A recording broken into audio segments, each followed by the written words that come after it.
Hi dears, welcome back to Susie's Biology. Hope you all are fine and safe at home. So இன்னைக்கு ஒரு இன்ட்ரெஸ்டிங்கான விஷயத்தோட நம்ம வீடியோக்கு போகலாம். ஸோ அது என்னன்னா கண்டினியூஸாக நம்மளுக்கு தும்மல் வரும். ஸோ அந்த மாதிரி தும்மல் வரும்போது எப்படி கண்ட்ரோல் பண்ணுறது அப்படின்றதுக்கு ஒரு சின்ன டிப்ஸ். தும்மல் வரும்போது பிக்கிள்ஸ் பிக்கிள்ஸ் பிக்கிள்ஸ் அப்படின்னு சொன்னா தும்மலை வந்து நம்மளால கண்ட்ரோல் பண்ண முடியும். ஸோ இது ஒரு டாக்டர் சொன்னது தான், எனக்கு ரொம்ப பிடிச்சிருந்தது, அதனால உங்க கூட ஷேர் பண்ணுறேன். ஸோ இன்னைக்கு நம்ம வீடியோவில் யூனிட் 4 கிரியேட்டிவிட்டி அண்ட் இமேஜினேஷன் பார்க்கலாம். And as usual all the previous சாப்டரோட லிங்க்ஸ் எல்லாமே டிஸ்கிரிப்ஷனில் இருக்கு. So you can make use of it. And mostly நம்ம மேக்ஸிமம் போர்ஷன்ஸ் கவர் பண்ணிட்டோம், இன்னும் கொஞ்சம் தான் இருக்கு. And after that I am planning to put videos in biochemistry topics also. So kindly cooperate. And if you have any wish to suggest any topics, you can mail me. I am waiting eagerly. So வாங்க வீடியோக்குள்ள போகலாம். So academic listening அப்படின்னு ஒரு task கொடுத்துருக்காங்க. So இதில் சில questions கொடுத்து அது நம்மளோட ரெஸ்பான்ஸ் கேட்டிருக்காங்க. ஸோ அதில் ஃபர்ஸ்ட் கொஷின் பார்க்கலாம். How do microbes benefit the environment? So microbes அப்படின்னா micro organisms. So all bacteria, virus, fungi எல்லாத்தையும் தான் நம்ம மைக்ரோப்ஸ் அப்படின்னு சொல்கிறோம். அது என்விரான்மெண்ட்டுக்கு என்ன சர்வீஸ் பண்ணுது அதுதான் இங்கே கேட்டிருக்காங்க. So they are ubiquitous in nature. Ubiquitous அப்படின்னா தே ஆர் ஃபவுண்ட் எவ்ரிவேர், எங்கேயுமே இருக்கிறதுக்கு தான் யூபிக்விட்டஸ் அப்படின்ற டேர்ம் சொல்லுவோம். And they play a leading role in countless natural process. So நம்ம இயற்கையில் வந்து எத்தனையோ அது ரோல் பிளே பண்ணுது. And they are seen as suppliers of ecosystem services. So they are doing many services and which are fundamental to the environment and human life. நம்மளுக்கு அது ரொம்ப எசென்ஷியலான சர்வீஸாக இருக்கும். அண்ட் ஃபர்ஸ்ட் ஒன் பார்க்கலாம். The most significant effect of microbes on earth is their ability to recycle the primary elements like carbon, oxygen and nitrogen. So இந்த carbon, oxygen, nitrogen இல்லாமல் எந்த ஒரு living ஆர்கனிசமாலையும் இருக்க முடியாது. ஸோ அந்த பிரைமரி எலிமெண்ட்ஸை அட்மாஸ்பியரில் ரீசைக்கிள் பண்ணுறதே இந்த மைக்ரோப்ஸ் தான். ஸோ ஃபர்ஸ்ட் சர்வீஸ் அது. அண்ட் செகண்ட் ஒன், சாரி இங்கே பிளே ஸ்பெல்லிங் மிஸ்டேக் ஆயிடுச்சு. So they play an important role in decomposition or degradation that results in the breakdown of complex organic materials to forms of carbon that can be used by other organisms. So டீகம்போசிஷனில் அது முக்கியமான play பண்ணுது role. And இது என்ன பண்ணுன்னா complex organic materials எல்லாத்தையும் simple carbon ஃபார்ம்ஸ்க்கு மாற்றி விட்டுரும். அதை வந்து மீதி ஆர்கானிசம் சிம்பிளாக யூஸ் பண்ணிக்கலாம். ஸோ அந்த அளவுக்கு டீகம்போசிஷன் தான் இதோட மெயின் ஃபங்க்ஷனாக நம்ம பார்க்கலாம். அண்ட் தேர்ட் பார்த்தீங்கன்னா microbes play an important role in nitrogen fixation. So last வீடியோவில் கூட பார்த்தோம் சிம்பயோசிஸ். ஸோ ரைசோபியம் எப்படி லெகுமினஸ் பிளான்ட்ஸுக்கு வந்து நைட்ரஜனை ஃபிக்ஸ் பண்ணி தந்துச்சோ அந்த மாதிரி many microbes are there. They play important role in fixing nitrogen. So they will help the plants to fix the nitrogen. So through symbiosis or non symbiotic process எது வேணாலும் இருக்கலாம், but they will fix nitrogen. And fourth point பார்த்தீங்கன்னா at least 50% of oxygen on earth is produced by photosynthetic microbes. So cyanobacteria and algae இதெல்லாம் பார்த்தீங்கன்னா நம்மளுக்கு ஆக்சிஜனை produce பண்ணி தருது. So that is the main role. And they have a wide range of applications in food and pharmaceutical industry. So நம்ம fermented foods நிறைய சாப்பிடுவோம். So அந்த மாதிரி fermented foods, enzymes, antibiotics, vaccine, இந்த மாதிரி எல்லாமே நம்ம மைக்ரோப்ஸோட ஹெல்ப்ல தான் நம்ம இண்டஸ்ட்ரீஸில் இண்டஸ்ட்ரியல் பயோகெமிஸ்ட்ரி அப்படின்னு சொல்லுவோம். ஃபர்மெண்டேஷன் ப்ராசஸில் it play a important role.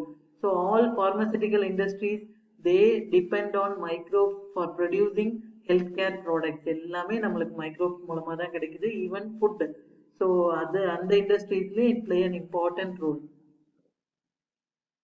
And second question, do you think we can live without microbes அப்படின்னு கேட்டிருக்காங்க. ஸோ சத்தியமாக முடியாது. So we cannot live without microbes because it is difficult to live without primary elements which are recycled only with the help of microbes. So அது இல்லாமல் நம்ம கிடையாது. So அந்த microbe தான் நம்மளுக்கு பிரைமரி எலிமெண்ட்ஸை ரீசைக்கிள் பண்ணி தருது.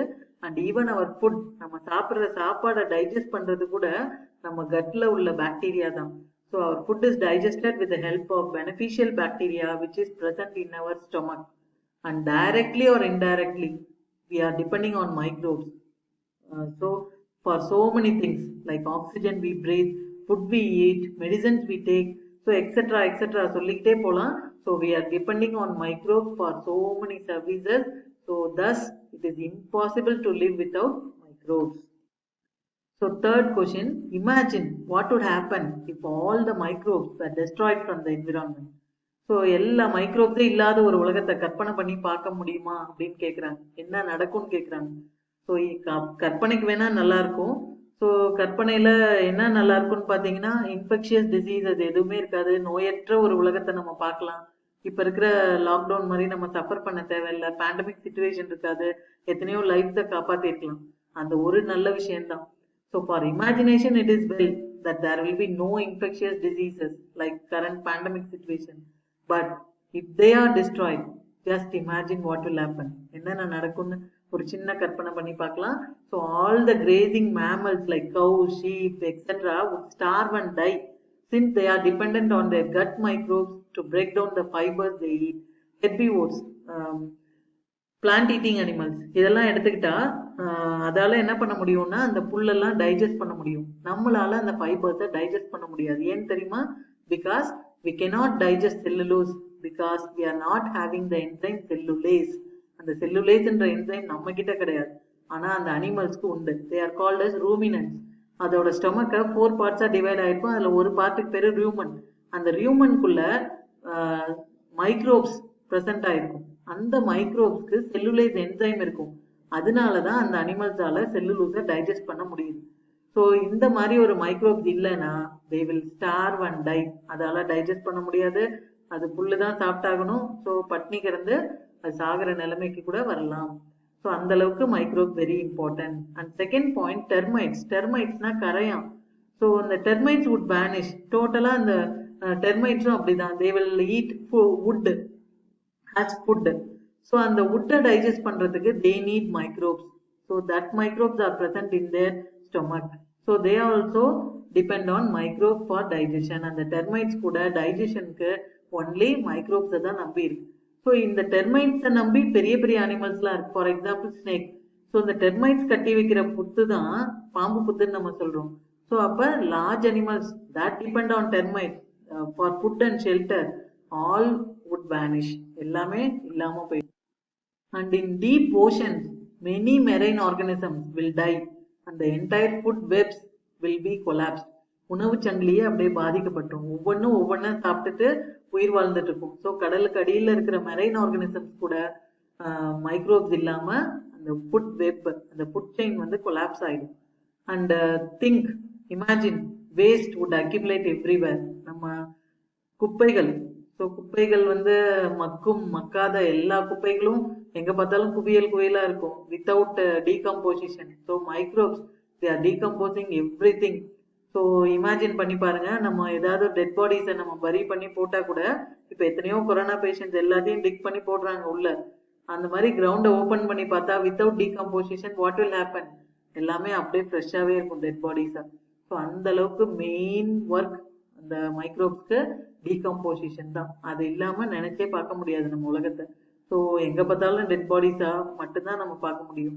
And plants without nitrogen they will also get affected. So plants இல்லைன்னா நம்ம இல்லை. So they are giving oxygen for us. So இந்த மாதிரி கற்பனை பண்ணி பார்த்தா most of the species would become extinct without microbes. So it's time to thank the microbes for their fruitful services on the ecosystem. நம்ம அதுக்கு நன்றி தான் சொல்லணும். ஸோ இந்த அளவுக்கு அது நம்மளுக்கு சர்வீஸ் பண்றதுனால we cannot underestimate their powers also, and they are the real rulers of the world. And next ஒரு டாஸ்க் கொடுத்துருக்காங்க, ப்ரீ லிசனிங் டாஸ்க்ன்ட்டு. ஸோ ஒரு இமேஜஸ் கொடுத்துருக்காங்க. இந்த பிக்சர்ஸை கொடுத்து வேர்டு மைக்ரோன்ற வேர்ட் வந்து ஸ்டார்டிங்ல இருக்கிற மாதிரி இந்த வேர்ட்ஸ் இந்த பிக்சர்ஸ்க்கு நேம் பண்ண சொல்லியிருக்காங்க. ஸோ ஃபர்ஸ்ட் பிக்சர் பார்த்தீங்கன்னா அது என்னது? மைக்ரோஸ்கோப். ஸோ மைக்ரோன்ற வேர்டை முன்னாடி போட்டுக்கும். So it is microscope. Second picture என்னது அது? So it contains all the things, bacteria, fungi, virus எல்லாமே இருக்கு. So it is micro organisms. Third one சின்ன syringe. So it is called as micro syringe. And fourth right சைட்ல பாத்தீங்கன்னா first diagram earthworm. அது so எர்த்வார்முக்கு என்ன பேர் அப்படின்னா micro driles. They are small worms. Large வார்ம்ஸ்க்கு பேரு மெகா ட்ரைல். ஸோ இது சின்ன சின்ன வார்ம்ஸா இருக்கிறனால மைக்ரோ ட்ரைல்ஸ் அப்படின்னு சொல்லுவோம். அண்ட் அதுக்கு கீழே நெக்ஸ்ட் பிக்சர் பாத்தீங்கன்னா டாட் மாதிரி இருக்கு. அந்த டாட்டை ஏரோ மார்க் போட்டு கேட்டிருக்காங்க அது என்னன்ட்டு. So I think that they are microbodies. So microbodies அப்படின்னா it includes peroxisome and glyoxysome. They are cell organelles. So அந்த dot like structure microbodies அப்படின்னு சொல்லுவாங்க. And the sixth picture, it is microalgae. So it produce oxygen. So இதுதான் அந்த task ஓட answers. So அடுத்தது ஒரு post listening task கொடுத்திருக்காங்க. Recall the information presented in the video. ஒரு லிங்க் கொடுத்திருக்காங்க. அதுல என்னெல்லாம் சொன்னாங்கன்னு ரீகால் பண்ண சொல்லியிருக்காங்க. ஸோ அந்த வீடியோல என்ன எக்ஸ்பிளைன் பண்ணியிருந்தாங்கன்னா, it is about the massive online open course. அவங்களோட ஓப்பன் கோர்ஸ் பத்தி, ஆன்லைன் கோர்ஸை பத்தி தான் எக்ஸ்பிளைன் பண்ணியிருந்தாங்க. ஸோ இந்த microbiology, immunology and animal cell கல்ச்சரை பத்தின ப்ரோக்ராம் அது. So in that video they said that microbiology touches our life in all dimensions. இந்த மாதிரி மைக்ரோபயாலஜி நம்ம லைஃப்ல எல்லா இடத்துலயுமே இருக்கு. ஸோ அதோட இம்பார்ட்டன்ஸ் நம்மளுக்கு படிக்கிறப்ப தான் தெரியும். அதே மாதிரி population of beneficial bacteria is more than the harmful bacteria. The series of lectures shall develop the understanding of students about the basic concepts of these subjects. So the mode of explanation and pictorial representation in the module are designed in a way which can help the beginners to establish a sound grip about these subjects. அவங்க கொடுக்குற அந்த எக்ஸ்பிளனேஷனோ ஒரு pictorial ரெப்ரசன்டேஷனோட நம்ம அந்த லெசன்ஸை பார்த்தா ஸ்டூடெண்ட்ஸ்க்கு நல்லா அந்த சப்ஜெக்ட்ஸை பேசிக் கான்செப்ட் எல்லாமே நல்லா புரியும்னு சொல்ல வராங்க. ஸோ அதனால அந்த microbiology it deals with the study of microbial structure, cultivation and the application of microbes in the production of healthcare products, genetic engineering, food and fermentation industries. மைக்ரோபயாலஜினா என்னன்னு இங்க எக்ஸ்பிளைன் பண்ணியிருக்காங்க. அண்ட் தென் இம்யூனாலஜினா என்னன்னு சொல்லியிருக்காங்க. It deals with the study of immune system. அதனாலதான் நம்ம புரிஞ்சுக்கலாம். that helps to understand how our body fights against infection and to keep us healthy and moreover to overcome dreadful diseases. அதை பத்தி படிக்கிறதா immunology. And last one, animal cell culture. It is also a branch of science that deals with growing animal cells on artificial medium. ஒரு controlled environmentல artificial mediumல animal cells வளர்த்து பார்த்தா we can understand the functioning of cells, அதோட application in the field of research and production of healthcare products எல்லாம் புரியும் அப்படின்னு சொல்றாங்க. So அந்த set of ப்ரோக்ராம்ஸ்னால it serves as a powerful tool for candidate to explore further things in the related subjects. இந்த 3 சப்ஜெக்ட்ஸ்ல அவங்க கோர்ஸ்ல அவங்க ப்ரோக்ராம்ஸ்ல லிசன் பண்ணா ஒரு ரொம்ப ஹெல்ப்ஃபுல்லா இருக்கும்னு சொல்ல வந்தாங்க. ஸோ அந்த வீடியோ லிசன் பண்ணிட்டு we should say whether the statements given are true or false அப்படின்னு கேட்டிருக்காங்க.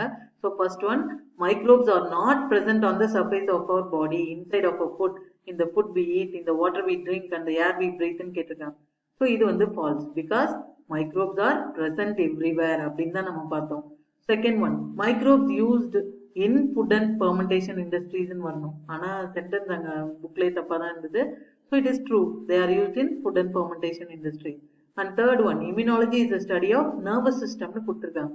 So it is false. It is the study of immune system. And fourth one, growing of animal cells on artificial medium in a controlled environment is done to understand the functioning of cells. Yes, it is true. And fifth one, microbiology does not touch our lives in all dimensions னு சொல்லியிருக்காங்க. First sentence it touch our lives ன்னு தான் சொல்லியிருக்காங்க. So the statement is false. Hope you have understood well, and thanks for watching, and next video will be coming soon. So Susie's Biology will always make your learning easy. Kindly share and subscribe our channel to your friends for easy learning. Keep watching for more videos. Bye.